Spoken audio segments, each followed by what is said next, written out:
I was one of the first people in the world to hear Taylor Swift's brand new album, The Life of a Showgirl. And I'm a huge Swiftie, obsessed with her, Tortured Poets, probably best album of all time for me.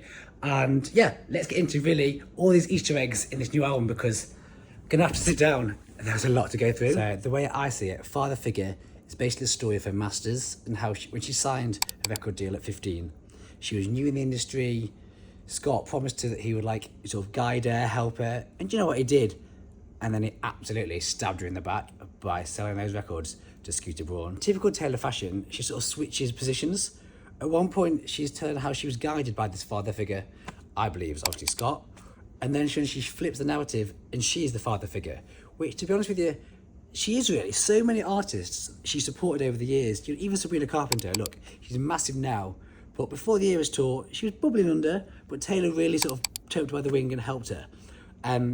And with Father Figure, there's a few references as well, which mean it's definitely about Scott. So for a start, she says about drinking brown liquor. Now, I'm sure as a true Swiftie, you'll know as well. When Scott and Scooter did that really cheesy photo shoot to celebrate buying her masters, again, as what she wanted, they celebrated with a glass of scotch. Now, that scotch is brown liquor, but famously, Taylor went on her social media, did an open letter calling out that photo shoot for being tacky, and that's a reference to that. So one of the songs that I've also got sitting down again to talk about, actually romantic. Like before this came out, people thought, do you know what? It's gonna be about Travis, about finding the one, about how he's such a romantic guy. But no, actually romantic is probably the most brutal track on Life of a Showgirl, and maybe even like in the whole of like Taylor's back catalogue. So like with some songs that she's done, obviously we can sort of guess, we're not really sure who it's about, but a bit like Style on 1989, actually romantic barely leaves any doubt in my mind. It's about Charli XCX. So first of all, she says that this mystery person has been calling her boring Barbie and been laughing behind her back. Then she says how this person likes to party. Charli famously likes to party. Then she also says how this mystery person was high-fiving her ex and celebrating when she got ghosted. Now Charli is married to George Daniels, who's in the 1975. Who's in the 1975? Matty Healy. Matty Healy, Taylor Swift's ex, is in the love rap that all of the Tortured Poets was basically about.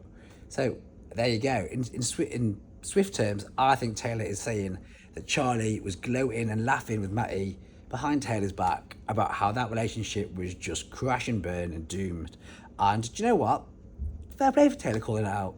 Charli would call it out. She had Sympathy's a Knife on Brat, which is allegedly about how Taylor made her feel insecure and how she's not really very keen on her, she's not her sort of person.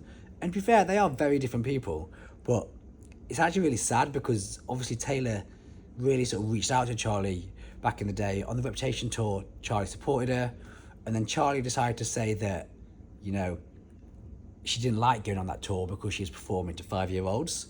Now, I don't think she ever really meant it as a dig at Taylor. I think she was just being quite honest, being like, you know, she wanted to perform sort of edgy dance music and she was doing boom clap, which I get, like, you know, bit of a different vibe, but don't buy the hand that feeds you. So do you know what? This one, obviously, Team Taylor. Another great song, Cancelled. Now, Cancelled, I think we always guessed it was going to be about, or thought it was going to be about Blake Lively. And in my opinion, it probably is, but I think there's sort of more to it. I think with this song, which is so rep coded, guys, it's so rep. I'm surprised it's not like a vault track from that. Taylor plays this evil villain sort of character who sort of takes all their friends to their lair. You know, they're all plotting with everyone. She's this nasty. I love it when Taylor's a character. You know, Blank Space, one of the best Taylor songs. She plays this psycho that people think she is and that she's not. I think with Cancelled, she's playing this character again, this evil villain that's masterminding everything. And basically she's saying, do you know what? I once got cancelled, you get cancelled, come with me, we can all be cancelled and evil together. And it's a great song. It's, you know, I love it. I think it's going to be a TikTok favourite as well, to be honest with you. That's my 2 cents. Now, follow me for more Showbiz goss, and I'm going to go and I'm going to listen to the album probably about 400 times.